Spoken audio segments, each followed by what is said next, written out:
Hi friends, good morning. So எல்லாரும் எப்படி இருக்கீங்க? படிச்சுட்டு இருக்கீங்களா? படிக்க ஸ்டார்ட் பண்ணியாச்சிங்களா? எல்லாம் சாப்பிட்டாச்சா?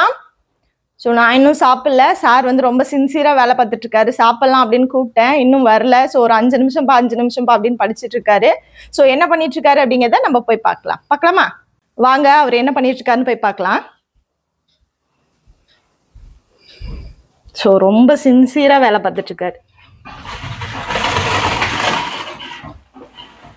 இப்போ முடிச்சிட்டிங்களா? சாப்பிடலாமா?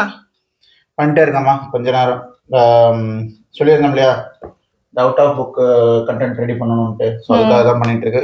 ஸோ நம்ம நோட்ஸ் வந்து நம்ம சொல்லியிருந்தோம், நேற்று நீ வீடியோ கூட போட்டிருந்திருப்பேன். இந்த மாதிரி வந்து அவுட் சோர்ஸ் எல்லாம் கொடுக்குது அப்படின்ட்டு. ஸோ நம்ம மெட்டீரியல் எப்படி நம்ம பண்ணுறோம் அப்படின்னா, ஸ்கூல் புக்கில் வந்து எப்படி அப்படின்னா, இந்த நோட்ஸை வந்து படிச்சுட்டு அப்புறம் ஸ்கூல் புக் எடுத்து படித்தோம் அப்படின்னா ஸ்டூடெண்ட்ஸுக்கு வந்து ரொம்ப எளிமையாக புரியுற மாதிரி வந்து ரொம்ப முக்கியமான பாயிண்ட்ஸை கதையோட்டத்தோட வந்து இது பண்ணுற மாதிரி வந்து ஃபர்ஸ்ட் ரெடி பண்ணியிருக்கு.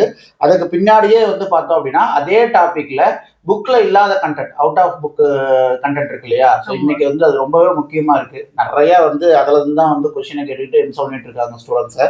ஸோ இப்போ அதை ஃபோக்கஸ் பண்ணுற மாதிரி ஒரு சுச்சுவேஷன் இருக்கு இல்லையா. அதனால அவுட் ஆஃப் புக் கண்டென்ட்டை பின்னாடியே சேர்த்திட்டு இருக்கு. ஸோ அதற்கான ஒர்க்கு தான் பண்ணிட்டு இருக்கேன்.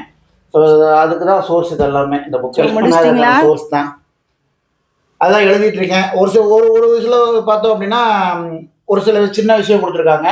இன்னொரு புக்கில் பார்த்தோம்னா அதுலேயே வந்து விட்ட விஷயத்த அதில் சேர்த்திருக்காங்க. ஸோ நம்ம வந்து எல்லாத்தையும் தொகுத்து ஒரு பக்காவான இதில் மிஸ் ஆகாத விஷயமே இல்லைன்ற மாதிரி வந்து கொடுத்துடலான்றதுக்காக ரெடி பண்ணிட்டு. ஸோ ஃபுல்லாக ஒரு கோர்வையாக ரெடி பண்ணிட்டு இருக்கீங்க. ஆமாம். ஸோ ஸ்டூடெண்ட்ஸுக்கு வந்து ஒரு சாம்பிள் காமிச்சிடலாம். ஓகேவா? வீடியோவே போட்டு பார்த்தீங்கன்னா இப்படி தான் இருக்கும் நோட்ஸு. ஜிஎஸை பொறுத்த வரைக்கும் தமிழ் ஆல்ரெடி நம்ம ஸ்டூடெண்ட்ஸுக்கு எல்லாமே தெரியும். தமிழ் மேக்ஸ் ஸ்டூடெண்ட்ஸுக்கு தெரியும். ஜிஎஸ் நோட்ஸ் எப்படி இருக்கும் அப்படின்றது நம்ம ஸ்டூடெண்ட்ஸ் சாம்பிள் காமிச்சிடலாம். வீடியோ ஒன்று போட்டுருவோம். ஓகேவா? பார்த்தா அவங்களுக்கு ஒரு கான்ஃபிடென்ட் வரும். ஓகே, இப்படி நம்ம படிக்கலாம் அப்படின்றது அவங்களுக்கும் தெரியும். நம்ம கொஸ்டினே அப்படிதான் பிளான் பண்ணியிருக்கு. ஓகேங்களா? ஒரு கூற்று காரணம் அப்படின்ற மாதிரி எடுக்குது அப்படின்னா, ஒன்று புக்கில் இருக்கிற மாதிரி கண்டென்ட், இன்னொன்று வந்து out of book content. So out of book content நீ தெரிஞ்சிருந்தீங்கன்னா தான் ஒரு கொஸ்டின் உன்னால ஆன்சரே பண்ண முடியுன்ற மாதிரி தான் பிளான் பண்ணிட்டு இருக்கு. அது சக்ஸஸ்ஃபுல்லாக பண்ணிடலாம். சூப்பர்ப்பா. ஸோ நல்லபடியாக நீங்கள் படிங்க ஸ்டூடெண்ட்ஸ். ஓகே. ஸோ வீடியோவோட உங்களை வந்து வெயிட் பண்ணுறேன். ஓகேவா? அது வரைக்கும் வெயிட் பண்ணுங்கள். நன்றி, வணக்கம்.